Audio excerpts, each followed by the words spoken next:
Hello everybody and welcome to That's Football. It's midday, that means it is our latest transfer news and lots to talk about today, but we will be starting off with Clement Lenglet, who is a French centre-back who plays for Sevilla in his early 20s, just over 6 foot, and late last night French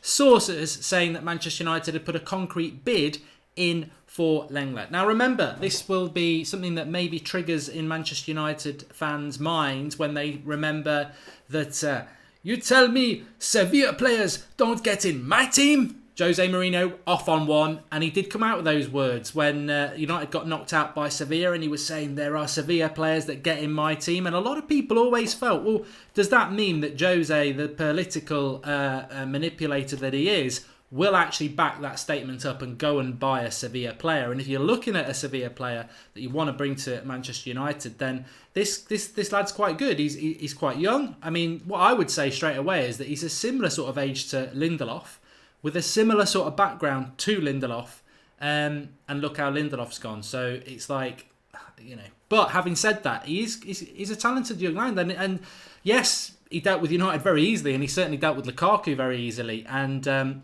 he is. To be honest with you, what I was about to say as well is that he does have a release clause of around £30 million, which, if you think about it, this lad could go on to be one of the best centre-backs in the world. He could be the next Varane. It could be the next sort of Umtiti. They've got a lot of good choice at centre-back in France and a lot of good, younger centre-backs. So he could be a real star, and maybe that's why Barcelona are looking at him, because about a week ago, that was pretty much, people were saying he's definitely going to go to Barcelona in July. So yeah, it would be good for United when you consider that they're linked to Toby Alderweireld, who is going to be 29 in I think July or August. So in fitting with what United should be doing, I would much rather that United went for a centre-back like that, who's got some development still to do, but can go on and be at the club for many, many years to come. So I personally would prefer that over an Alderweireld. Even though Alderweireld is further along that journey and currently is top class, I'd rather we went for a player like this, because it's more goes in with what I want as a Manchester United fan. Having said that, there's not loads to get excited about it. It's just something that came in last night, and French sources, obviously he is French and he is part of the French World Cup squad. He has got that release clause. It would be good business for United. You know what? It would be good business, because you'd get a centre-back for 30 million, which is about 15 to 20 million less than Toby Alderweireld, and that money can then be going elsewhere. So let's see what happens. It's early days with it, but it's certainly worth a mention, and we'll see what happens with it. We need world-class defenders, not good defenders, says Vasca. Well, it's not easy to get hold of world-class defenders, is it? And to be honest with you, Toby Alderweireld is not world-class. He's top class. He's not world-class. He's a good centre-back, but he's not world-class. There aren't many world-class centre-backs out there. Ramos, Varane, obviously people like Bonucci, but can they come to the Premier League at their age? And so I don't think there are many out there, and certainly for clubs like United, I think you've got to, sometimes when there is a lack of world-class talent, it doesn't matter who you are, and you can't buy it, you've got to create it. And this is some things United fans feel about Mourinho. He can't just buy his way out of this. He's going to have to develop. That's what United are all about, and Lenglet would certainly fall into that category. Anyway, just stay in Spain for a moment. Saido Mane to Real Madrid was around yesterday. That was really weird, and apparently this was a deal that was done until Zidane left. I don't see that at all. What I would say is that obviously if Real Madrid come in for any player, then there's a very good chance they can get them. I mean, they've got Ronaldo from United in his prime. So, of course, Real Madrid can go to Liverpool. And Liverpool fans seem to want to rewrite history every single day at the moment. But let's be honest, Liverpool, if Real Madrid really wanted your player, they could get any player that you've got. I don't think Salah's going to leave. I don't think Mane's going to leave. I think Klopp's got them believing in what they're going to do. But I don't think that's going to happen either. But it was an interesting little story. Lenglet would be a great signing, says Sabina. And Boateng is a dream but won't happen, says Louise Downey. Well, Boateng is a good centre-back, potentially available from Bayern Munich.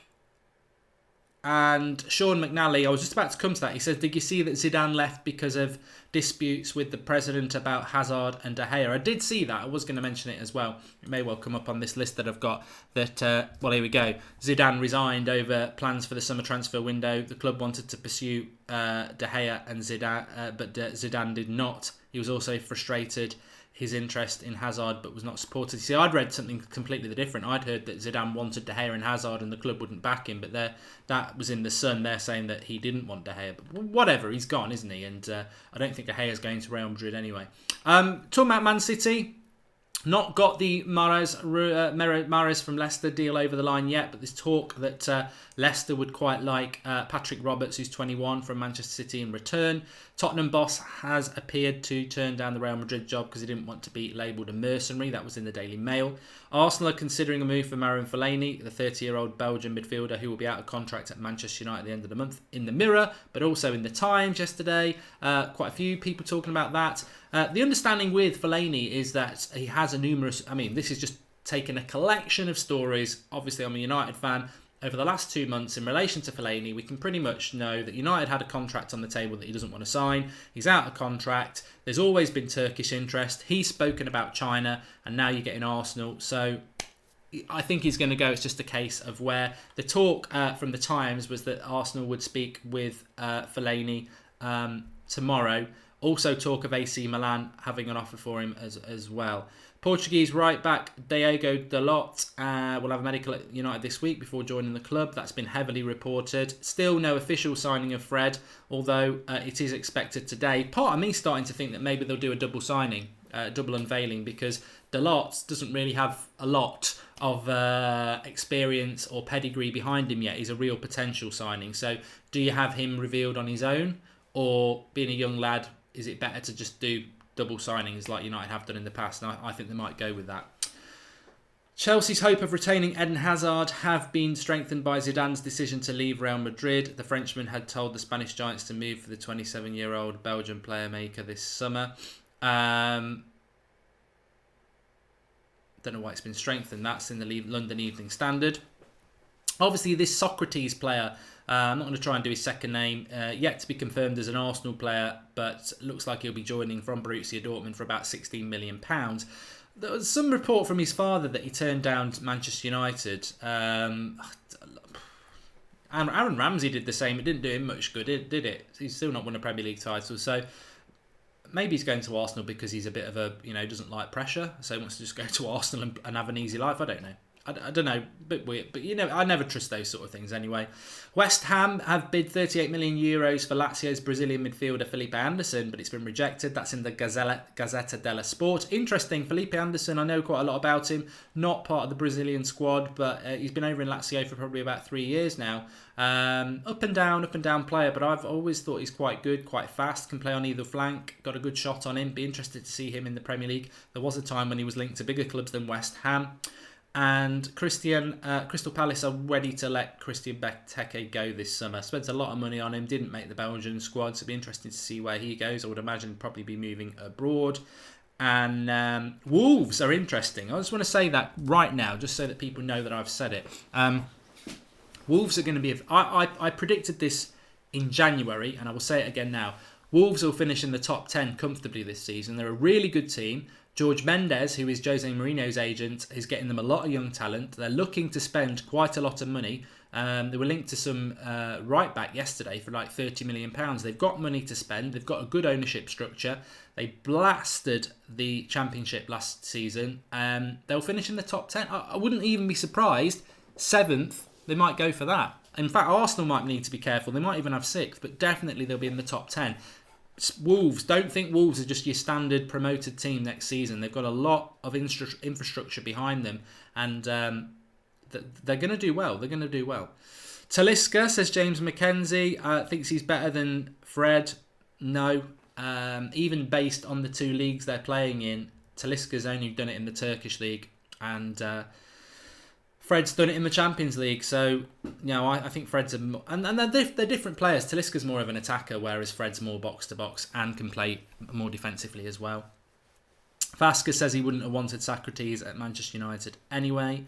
Ben Games, do you think this is the last season for Manchester United to get Ronaldo? Yes and no. I think his fitness levels of Ronaldo are that he'll probably play for 2 or 3 more years at the top. So I don't think I think the next big one, as we were talking about yesterday, is going to be Griezmann, because he wants to sort his out before the World Cup starts. So he's only got a week to do that. I think Ronaldo, Bale, and other big deals, whether they're Dybala or whatever, they're going to wait till after the World Cup, really. I think it will be after the World Cup for those. Casemiro marks is Osman. Well, Real Madrid players, again, just like I said there, it's going to be who their next manager is, really. And that manager's then got to assess the squad. So I don't think Real Madrid are going to be letting any players go until July, if I'm absolutely honest with you. Neymar will go to Madrid, says Sean McNally. Again, they'll have to get the new manager in first. But Neymar, yes, I would agree, is not going to happen till after the World Cup. I think the big deals are probably going to happen sort of end of July, early August, because although the Premier League starts on the 11th of August, I think a lot of other leagues don't start till like the mid-end to August. So, yeah, that's what I expected of that.